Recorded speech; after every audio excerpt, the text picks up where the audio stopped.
La France bouge tous les jours jusqu'à 14h sur Europe 1 et tous les jours juste avant 14h, vous nous proposez, Raphaël Duchemin, grâce à vos invités, la solution du jour. Aujourd'hui, elle s'adresse aux personnes à mobilité réduite. Oui, vous savez qu'on continue les trophées de l'avenir qui ont lieu le 11 février. Elisabeth Assayeg, aujourd'hui, vous avez trouvé une start-up dans la catégorie mobilité qui facilite en fait le déplacement des personnes à mobilité réduite. Racontez-nous. Eh bien, cette start-up s'appelle WeGoTo. C'est une application qui calcule l'itinéraire le plus adapté pour les déplacements en ville des personnes handicapées comme des personnes à mobilité réduite, des personnes malvoyantes ou sourdes.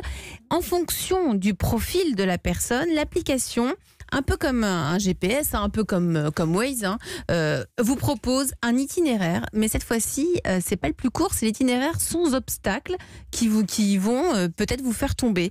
Le guidage prend en compte les données techniques des trottoirs comme le revêtement, la hauteur ou encore la pente. Bonjour Quentin Morcou. Bonjour. Merci d'être avec nous. Vous êtes le fondateur de WeGoTo.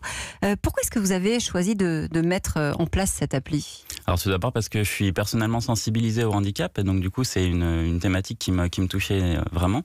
Et aussi parce que du coup on s'est rendu compte que aujourd'hui il n'existe pas de solution qui permette de à la fois calculer un itinéraire et d'avoir un guidage qui est spécifique en fait en fonction vraiment, comme le disait très bien Elisabeth, de mon profil de mobilité pour me déplacer.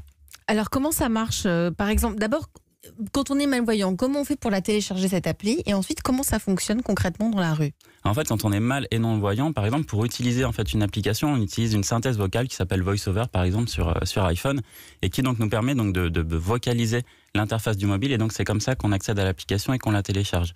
Et ensuite, lorsqu'on calcule un itinéraire, lorsqu'on est guidé sur un itinéraire, en fait, on a un guidage qui va être spécifique et qui va être adapté en fait vraiment en fonction du profil de l'utilisateur. Alors, donc, la personne malvoyante va entrer donc vocalement l'endroit où elle désire aller, oui. Et ensuite, c'est oral, comment à la main, comment on ensuite, fait ? la personne non voyante, par exemple, va pouvoir parcourir en fait les étapes de son itinéraire, et donc on va avoir une description précise en fait de ce qu'elle va rencontrer lorsqu'elle va réaliser son itinéraire. Et on lui dit quoi, par exemple ? Et par exemple, ça va être lorsqu'on va arriver à une traversée de rue, s'il n'y a pas de bande podotactile, on va pouvoir le signaler à l'usager, donc il va savoir que lorsqu'il va traverser la rue, il n'y aura pas forcément de bande podotactile ou de feu sonore.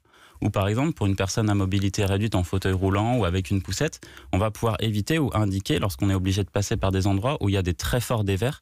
Et donc, c'est vraiment pour pouvoir informer l'usager.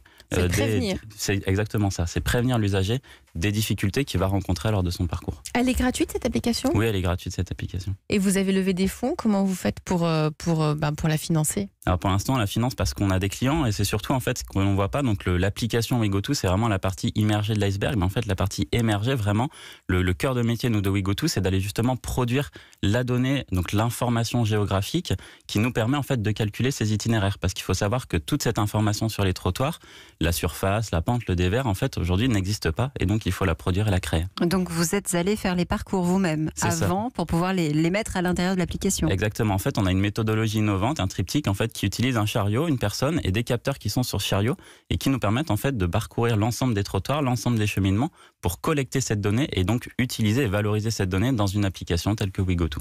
Catherine ? Mais est-ce que c'est pas la responsabilité des villes en fait directement de faire appel à vous ?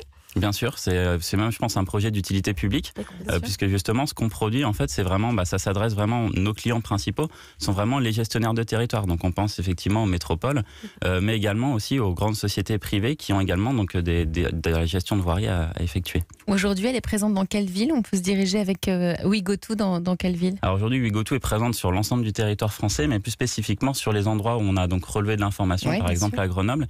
Et également, on a travaillé aussi avec la mairie de Paris dans le cadre de Data City, et donc notre objectif vraiment c'est de couvrir toutes les grandes villes de France. Vous parliez de vos clients, ils sont combien aujourd'hui ? Alors aujourd'hui, vous voulez en client... Oui, combien de personnes vous suivent, utilisent cette application ? C'est important. Alors sur l'utilisation de l'application, on en est à plus de 200 téléchargements sur les différents stores actuellement. Et puis donc ça va amener à augmenter. Donc voilà, mais quand on parle de clients, on parle aussi donc d'usagers de l'application WeGoTo et de nos clients qui sont ce que je disais, les gestionnaires de territoire. En tout cas, ça leur simplifie la vie. Ça s'appelle WeGoTo et vous êtes sélectionné au Trophée de l'avenir d'Europe dans la catégorie mobilité, bien sûr. Merci Catherine d'avoir été notre coach.